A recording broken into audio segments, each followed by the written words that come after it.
Hello. Um, this is something that I've been aspiring to do for quite some time. I actually had a buddy that had to put me to task because I didn't have the motivation to do it on my own. And so, side note, desire on its own does not equal motivation. Right? You have to be willing to put forth a catalyst. And in this particular circumstance, my buddy is that catalyst. So I'm here to share some personal knowledge and try to impart some practical perspectives. This is The Upperclassman. I am Uriah Perez, the virtual professor. Today I want to talk to you about xenophobia. Xenophobia is an intense or irrational dislike or fear of people from other countries. But in this particular case, I want to talk to you about what's happening inside of our own country. It's kind of like when you have sports rivalries between sports fans that are supporting their respective teams, right? Believe you me, like I know what it feels like to be on the losing end of a beloved team. I'm a Michigan fan, if you haven't been able to tell yet, and we're pretty good at losing. That's what we do. But nonetheless, the consequences in a political atmosphere is so much more dire.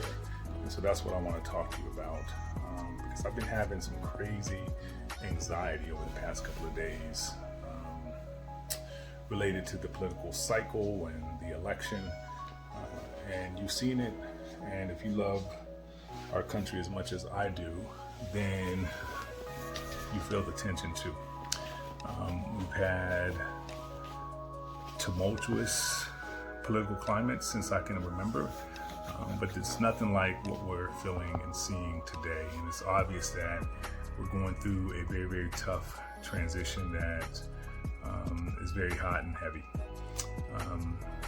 So much so that you can even cut it with a knife, the tension. The disdain that we have for each other is very, very evident. And you can see it through our political discourse, you can see it through our activism, you can see it through our social media commentary. And I'll tell you that both sides have some very, very deplorable ways of supporting their views. But to me, it's obvious that one side has the likelihood of being significantly more dangerous. And I'm not going to get into that today, but that's just something that I'll put out there. Now, when it comes to politics in America, there are two prevailing narratives, I think. The first one is that you have to pick a team. Either you're blue or you're red. And then the second one is that if you're not with me, you're against me. And these two narratives, I'll tell you, that are certainly being shared by half of our country. It's tearing us apart. It's tearing at the very fabric of our democracy or federal republic or society, whatever you want to insert.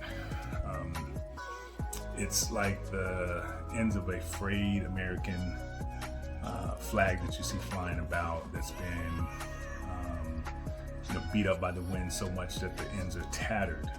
That's what it looks like, and that's what tearing us apart means. It's really pitting brother against brother and sister against sister and everything in between. And so, I do get it. Psychologically, it's really about identity and belonging. And so the question is, with whom do you most align? You have to pick a side. But what that does is really invite hate towards the other team. And so we have to transition out of that mindset. We have to do that for the sake of our future.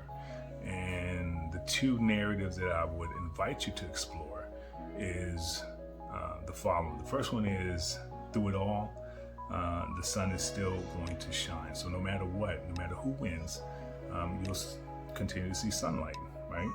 And then the second one is that we are much more alike than we are different.